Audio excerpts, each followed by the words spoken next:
Hello and welcome back to our sports media video.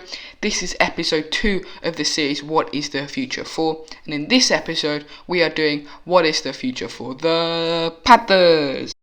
There has been a lot of changes in the Panthers organisation. I think we should start from the top with the signing of former Baylor head coach Matt Rhule to a contract worth $62 million for 7 years because of the firing of former head coach Ron Rivera.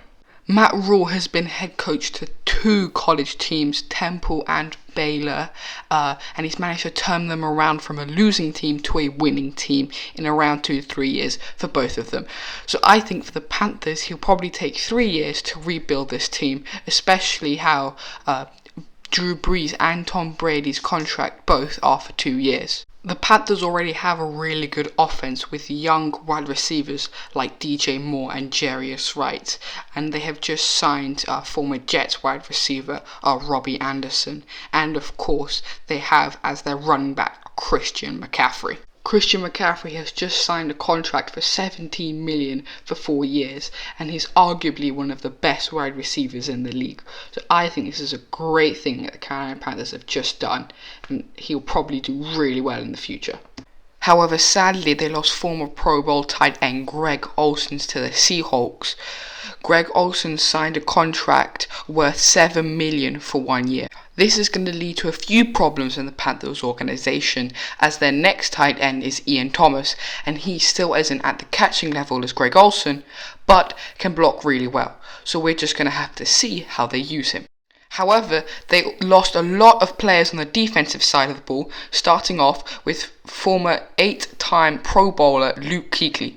Luke Kuechly is going to leave a massive void in the Panthers defense, both in leadership role and talent, because he was an absolute beast on the field, being able to read the opposition's plays even before they snapped the ball.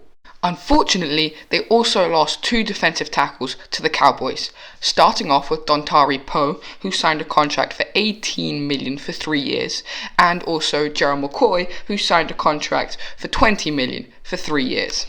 They even lost shutdown cornerback James Bradbury, and he went to the Giants for a contract worth $45 million for 3 years. This means that the Carolina Panthers only have Dante Jackson as a good cornerback. Sadly, I think he's going to need a bit of help to be able to shut down these great wide receivers: Mike Evans, Chris Godwin, Julio Jones, Michael Thomas, and Emmanuel Sanders. The reason why I say these people is because they are all in Dante Jackson's division, which is the NFC South, which means that he's going to have to face them twice a year.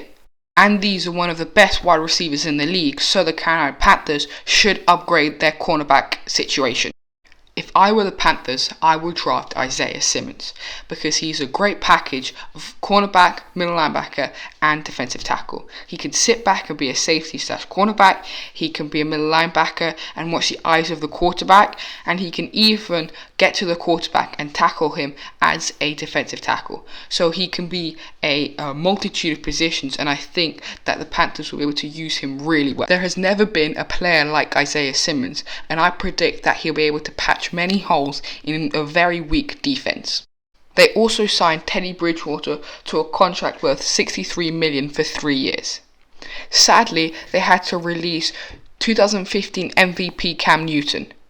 I think that the main reason why they released Cam Newton was because Matt Rhule wanted to create his own system, and Cam Newton was the remains of Ron Rivera's system. That being said, I still think that Teddy Bridgewater will do very well. He's proven himself twice, once with the Vikings and last season with the Saints, winning 5 straight games. They also signed XFL MVP PJ Walker. I think this is a great move because the NFL is changing to mobile quarterbacks, and PJ Walker has proven himself to be an accurate and mobile quarterback. As their offensive coordinator, they have acquired Joe Brady, LSU's offensive coordinator. Joe Brady managed to turn an average Joe Burrow to a 60-touchdown Joe Burrow. He also created the most dynamic and best offense the NCAA has ever seen, leading LSU to the championship and inevitably winning the championship. In conclusion, I believe that all the signings that the Panthers have done have been really good, and they have a really decent team to build upon. Sadly, I think they're going to have to wait 2 to 3 years to start winning once Drew Brees and Tom Brady retire. But once that happens, I think a Super Bowl is within reach. I hope you enjoyed this video. If there's anything that you liked, put it in the comments down below, or any video ideas you want me to do in the future, also in the comments down below. If you enjoyed this video, please like, and if you want to see more of this dope content, please subscribe. See ya!